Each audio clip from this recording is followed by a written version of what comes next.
My name is Peter Gøtzsche. I'm a director of the Nordic Cochrane Center in Copenhagen and professor of research design and analysis at the University of Copenhagen. 2 years ago, I found out that our prescription drugs are the third leading cause of death after heart disease and cancer.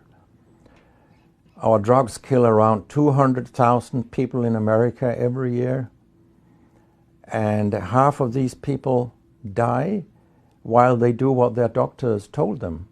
So they die because of the side effects. The other half die because of errors. And it's often the doctors that make the errors, because any drug may come with 20, 30 or 40 warnings, contraindications, precautions, and so on. No doctor in the world knows about all this. So they give patients drugs that they should not have given them, that interact dangerously with other drugs or food items or so on. And then the patients die. That's the other half. So the other thing I found out 2 years ago was that much of what the drug industry does fulfills the criteria for organized crime in US law. And they behave in many ways like the mafia does. They corrupt everyone they can corrupt. They have bought every type of person, even including ministers of health in some countries. So there is a huge amount of corruption. In my country, for example, Denmark, we are regarded as having very little corruption. But yet we have thousands of doctors on industry payroll, although we are just 20,000 doctors.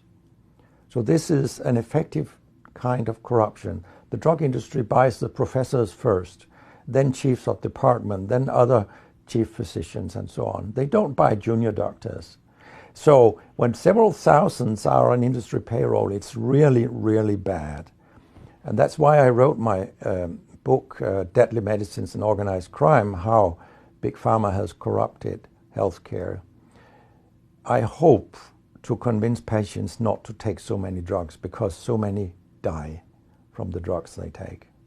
In my country, people take so many drugs that every single citizen can be in treatment with 1.5 drugs from they are born till they die. This is incredible. And drugs are not that helpful. And they kill very many of us. We know that. That's why drugs are the third major killer after heart disease and cancer. So what we need in the coming years is to take far fewer drugs than what we do currently. If we did that and we were careful, then we could live longer and live better lives. Because drugs have many side effects, and patients often don't realize that when they become worse, that it could be a side effect of the drug, which they continue taking because that's what their doctors tell them.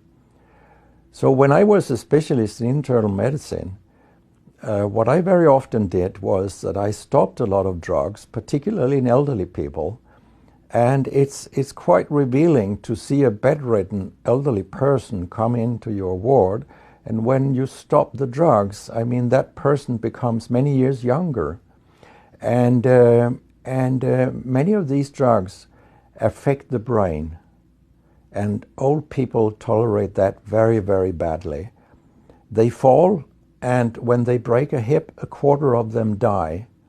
And for example, antidepressant drugs are used in more than 10% of our elderly. And they seem to kill 3% of them every year. I mean, if 100 old people take an antidepressant for 1 year, 3% of them will die because they fall and break their hip. This is a huge death rate. So a lot of other drugs than antidepressants also make people fall and kill them. And they may affect your cognition, your memory, and all these things.